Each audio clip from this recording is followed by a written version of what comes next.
Anyway, in the top left position we do have the blue Zerg player. It is Marcel. Yep, and in the top right player, as I read Protoss, we do have Drz.WonnaPlay. And he got his wish. He wanted to play, and he is playing. He is. Go on, Wanna. You got this. I like WonnaPlay. Yeah, we see quite a lot of him. I remember casting him in the qualifiers for this. That was cool. He was just like, yeah. He wanted. He wanted to play. He wanted to play. He really want to play. Ha! Did you see what I did there? That was such a bad pun. But we do have Maverick at the moment, droning up. He should go for a spawning pool first. Meanwhile, Wanna probably going to go for a Nexus first, just due to the pylon placement. May go for a Forge in his main, but I think there's no real benefit. No, this map is too big, and we might actually see Marcel going straight into hatch first. To be safe, he probably should go pool. But I would not be surprised. Hatch first against Protoss. No, it's bad, but he is going pool first. Okay, good. But if someone goes hatch first on this map, even though you shouldn't do it, you can understand why. Yes, you can get away with it, but I am just such a firm believer that the benefit you gain from going hatch first does not outweigh the risk of going hatch first. Especially if you get scouted and they have gone for a Forge, it's so easy to cannon the natural. Yeah, and then it is game over for free. That's what we want in the best of 3, just to be one game down immediately. Nope. And you called it right, WonnaPlay going for that Nexus first, and unsurprising on Whirlwind, because it is a huge map.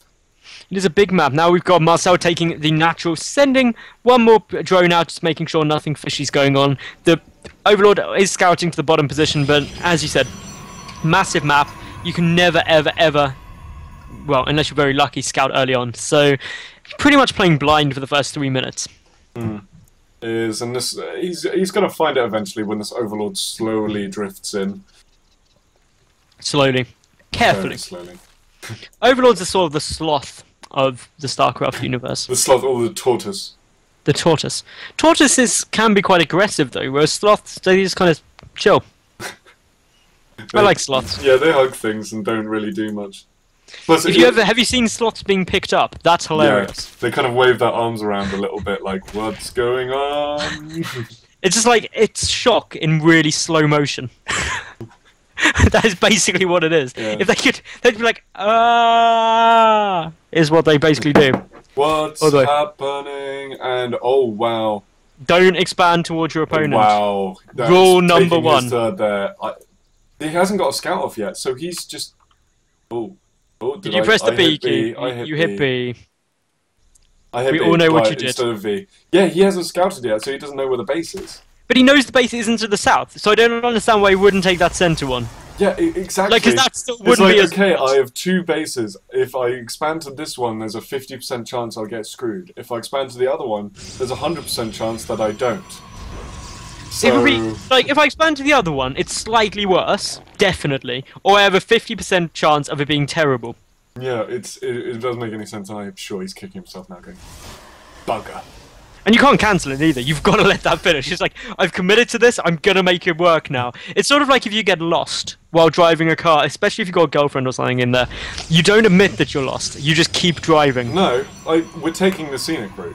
Yes, you're taking the scenic route. I'm showing you the countryside, dear. That's what it's all about. It's the same thing. If you start walking the wrong direction, then you suddenly realise you pull out your phone and pretend you're answering a call or a text, and then turn around and walk the other way. I wonder if they do that in the Netherlands, or if that is just like the epitome of being British. British and awkward. Just like... I won't admit I'm wrong, instead I'll create a fantasy world where I'm actually doing what I mean to. I'm like, oh, did I forget that? And then you turn around and there was no one on the phone at all. Yeah, okay. You kind of sprint a little bit as well, just to make it really play into it. Be like, I forgot that. How terrible. Yeah, no, my plans have been changed. I've got to rush this way now. Oh dear. That was a phone call from Batman. He needs help saving a nun from a burning building while being chased by a bear. And that's what we do when we're British. It's all the way. That and Q. Those are the 2 things we're good at. And tea and biscuits, of course. Yeah, bureaucracy. Yes. Big. We have a lot of forms that we sign. We like it. The pen is mightier than the sword, so they say. And we do see that these 2 Zerglings are not mightier than a Stalker, though, and the Stalker pushing everything back. We do, of course, still have this double gateway wall-off sitting there quite nicely for Wanna, who's getting his 3rd and 4th gas. He's got +1 coming down.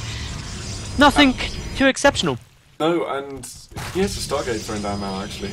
And taking all Ninja third, bottom left. Okay, taking this Stargate on this map is so smart, because especially when your opponent has expanded towards you. Yeah, I mean, he scouted that and he must have been rubbing his hands together and, oh, this is brilliant, this is great. Gonna take a Ninja extend, bottom left, I'm gonna get a Stargate, what are you going to do against me now? That hidden expansion is also great, because there's no way you check down there. No, there's no way you'd check down there, there's no way you'd even think that they'd do that. Especially on a map this big. On like Star Station, you sometimes would send like a Zergling to every base just because sometimes someone might try. But on the map this big, they'd be like, nah. Even if you do, and you send a force down to try and deal with it, you're sending that army down to deal with it. He can just then march in and kill your third and go, right, okay. Well, you can't just send a couple of Zerglings either, because there's a pylon there. You'll just warp in like 4 Zealots and be like, what are you going to do? And if you send a substantial amount, you have nothing to defend back home. There's no way he can defend this. It is a genius. This is going to be the new meta, Wanna. You've got it. You've got this worked out. Like, seriously, MC is going to be doing this next week. And, wow, he has a lot of gateways coming down. He's going to go up to 6 gateways and a Stargate and... And a Robo. And a Robo. Now, the Robo's been seen, but the Stargate has not, as of yet. This Overlord will get close, but will not get the view. No, its scouting path is just wrong. And there we go. WonnaPlay still got that hidden Stargate. So, you just see his 6-gate Robo. 5-gate Robo, sorry. Which is a really normal build, to be honest. I'd be like, okay, that's fine. But then, of course, the Phoenix is going to come in. We do see the more Spine Crawlers coming down, but only the Queen there at the moment. And sending this one Phoenix in first, that's quite unusual, actually. I'm surprised he didn't wait for a few more. I don't know why, because it must just be for a scout, because he cancelled the other Phoenix, threw down a Robo Bay, going for Colossus now. Yeah, bit unusual, is what I'm going to stick with. We do see, of course, the bottom left base still just happily producing probes. That bottom left base... There's going to get a point where Marcel is just going to be like, how does Wanna have so much stuff? And if you watch the replay, you just be like, oh, for goodness sake. Yeah, and I like these Phoenixes, actually, because he's going around and he's just killing all the Overlords. That means there's no chance of him finding that base in the bottom left. She's like, nope, you're not getting any map vision at all. No, and, I mean, there's one Xel'Naga tower on this map. Granted, it is in the middle, but this map is so huge that it doesn't really make too much of a difference. Nope, this is all good. We've got the Hydrogen coming down here for Marcel, ready to try and deal with these Phoenix, but with this tech switch into Colossus, that doesn't end well. It's not even so much a switch as he kind of made 2 Phoenixes, and he's just going to be completely thrown if he pushes through and makes loads of Hydras. Yeah, which you can... There is a very brief window of opportunity where you can make Roach Hydra work against Colossus in the mid-game, which is roughly the time it takes you to spam out the first round and then go. But with Force Fields, with a wall-off, it's really unlikely. Then you have to really, well, clench and hope that you don't die, because... There's a big window where a Protoss player can just eat you alive until you get Vipers out. And that's the point where, once more, Roach Hydra can deal with Colossus if you get good Abducts down. Yeah, but I think all on top of this, he's going, right, I'm on 3 base, Protoss is on 2. He can't possibly make too much stuff. So I'm going to be okay. I should be fine, like 2 bases. What's he going to throw at me? An Immortal Sentry all in? I've seen some Immortals and a Robo Bay. Oh, God. And the Lings are now starting to scout, and he's going to finally find this base. Is he? Is he really? Yeah, he I've will. seen it. He's rallied it on the scouting path, and he's going to be like, oh God, how long has this been here? He can, but then he's still stuck with the same situation. He's got 1 Zergling there. You can send maybe like 16 Zerglings. Oh no, he didn't cancel it. I thought he cancelled it on the move command and he wouldn't find it. God. He's on a really weird patrol pattern though, but luckily not going to bug it out. But lots of cannons coming down here as well. This Zergling's just like, oh. Yeah, cannons with a pylon wall around it, so it's like, you are not getting these cannons. 3 Zealots, maybe a slight overreaction, but a lot of Lings and Roaches coming down here. And now, are we going to see Wanna take this opportunity to just go and kill the 3rd? I think he should, because at the moment all of this army comes in, he goes, right, that's far too much for you. I'm going to go kill your 3rd base. And look, he's moving out across on the map. And as soon as he sees it, you'll see him solidify that decision and go, right, I've got to go kill you now. Yep, of course the Zealots are creating a nice little wall off, buying a little bit of time. Yeah, and there you go. He's moving straight in to kill that 3rd base. And of course that Mothership Core as well has 200 of 200 energy, so worst case scenario, that these units somehow make it back, mass recall. Or you could just recall into that base and defend it, but clearly choosing not to and just going straight in to kill that 3rd base. And I think that's a brilliant decision. Well, if he kills this 3rd, he's ahead economically anyway. He is. He needs to kill the drones though as well. because he's losing a lot of probes in the bottom left. And yeah, he's rebuilding that Nexus straight away. He didn't kill all the probes. Actually, some of them hugging the Hydralisk for a bit in the main army. Yeah, just wandering alongside, just being like, we're going on an adventure, guys! Doing their little probe noises like, Cheep!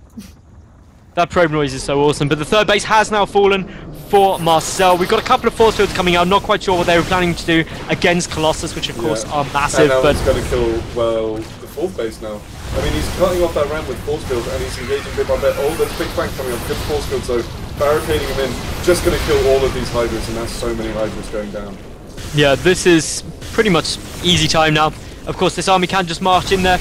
I don't think the force fields were needed, especially the first step, because with the Colossi, you can just do so well against Hydras. But yeah, the natural taking a lot of damage, these units trying to come up. Now is where force fields would be good, but of course all the energy gone. So that means that this force is having to be engaged. The Colossus aren't even focusing down that effectively. The Colossus are all firing at different things. It's just Blink Stalkers that are taking all of this out. And but there is just so much stuff. Yeah, it's not the moment work. as Zerg pulls his drones, you know you're far ahead, and 4 pylons going down. Couldn't place a mana next to so place the pylons instead, and GG, wanna play.